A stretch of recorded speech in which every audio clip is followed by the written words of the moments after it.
Feng Chui. I accept this complaint. So what if it's the commander of the embroidered uniform guards? The more powerful the person is, the more it shows that I'm not afraid to reprimand those who are in the wrong. Even if I anger the emperor, I'll go out at all costs. As a drum officer, you should register the complaint as per the facts, but you were afraid of those in power. You have committed dereliction of duty, perversion of the law, and even harmed an official. Detestable. I will report your crimes to His Majesty in court. I didn't hurt him. I just carried him by his arms lightly. Is this wooden box in your hands the evidence? It's a little small. I'm afraid it won't hold much. There's a bigger one. My carriage is parked in front of the dismounting monument, and there's a secret box full of incriminating evidence inside it. I just can't move it alone. I'll help you carry it. I need you to wait at the Golden Water Bridge. After I report to the emperor, I will summon you to the court, and you can then confront Feng Chui personally. Your Majesty, the drummer is an officer.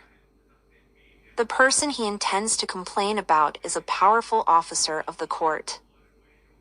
I dare not immediately give him the presents he seeks, so I am leaving it to your Majesty to decide. Since both parties are officers, let him in. Let him speak up, and the officers who are present here shall give their judgment on this. Only Su Yan would be so bold to make this move. He came just in time to surprise me just when I was about to doze off from boredom. Call for records attendant, Su Yan.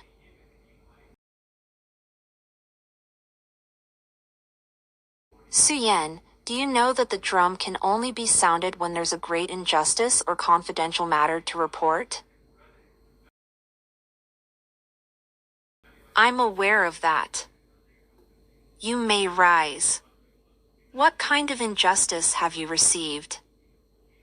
You may tell us. I'm not the wronged officer, but the owner of this box is. I'm not crying injustice for myself. I'm helping someone else instead. How could such a gory thing be presented before His Majesty? Although it's gory, it's from a loyal officer. If it's not suitable to present to His Majesty, I hope the officers present can give their thoughts about this.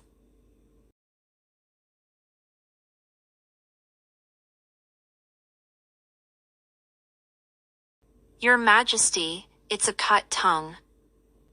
You're going for a grand performance. I might as well play along. Who's this loyal officer? I also have a piece of paper with me. Your Majesty will understand after having a look. But the paper is also stained with blood, so it may be not suitable for you to see. Why don't I read it for you, Your Majesty? You can read it. Read it loud and let the officers hear as well. I, Chief Shua, received bribes and formed factions for personal gain. In order to lessen my crimes, I wish to report and expose Li Qingfeng, the chief assistant of the cabinet and the minister of personnel. I was instructed by him. Relying on his status as a veteran of the two dynasties, he belittled the emperor, arbitrarily held dictatorial power, and enriched his own wealth with the property that he had confiscated from the Prince of Xing. Zhua Anxing? Why would he frame me? If my teacher didn't succumb to torture and agree to sign this confession, why would he be forced to be humiliated in court and commit suicide by biting his tongue? Chu's case was tried jointly by the embroidered uniform guards and the Court of Judicial Review. Why did the officer die in court? Your Majesty, Officer Zhua admitted to his crime and was guilty of it, so he committed suicide out of fear. When it happened, Officer Yu from the Court of Judicial Review was also there. You can ask him. Officer Feng is saying the truth. Feng Chui and I are the presiding judges of this case since I failed to stop him back then. Now, no matter how hard, we need to be on the same line. Why didn't you report this matter? Because it was the 4th day of the 5th lunar month, and the next day was the Dragon Boat Festival. I was afraid to ruin your Majesty's mood for the festival, so I wanted to wait until the festival was over to report. Who knew that the next day, there was a crime scene in Dongyuan? I was in a hurry and had forgotten about it. Now that the case is over, I was about to report it to the Emperor, and this man surnamed Su already barged into court to have people accountable. I realized I have made a mistake. I am willing to receive the punishment, but this crime of forcing another officer to death didn't happen. I'm not accepting that idly. Besides, how can Private Tutor Su say that Chief Shuo was coerced into his death? How could it be that you, who was not present, know the truth better than those of us who were present? Those that were present that day were all involved in this matter. What's the point of them testifying to each other? What truth can be told? Are you accusing me of perjury on behalf of Lord Feng? You're just a 5th-ranked officer, yet you speak without restraint. If you aren't punished, then everyone will follow your lead. I beg your Majesty to punish this person who speaks absurdly.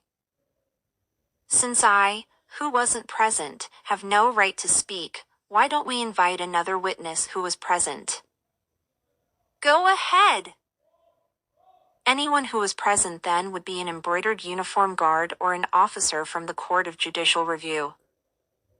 Surely no one dares to talk nonsense. So what if they were dragged here to testify? I implore your Majesty to call for Chief Shuo of the Imperial College.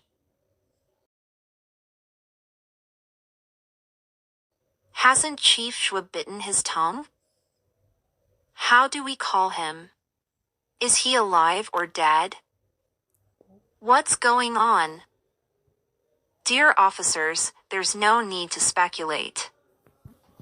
My teacher is already dead, but his body remains. It's frozen in an ice cellar dug privately by those of the Northern Provincial Prison. The location of Chief Shuo's body is known only to a few embroidered uniform guards who handled it. How does this kid find out? There's only one explanation: a traitor is among the embroidered uniform guards. Men, go to the ice cellar to find Chief Shuo's body as mentioned by Su Yan, and bring it directly to Fengtian Gate. I have a vague hunch that His Majesty no longer places his trust in me, but I don't know if it's because of today's events or something else in the past.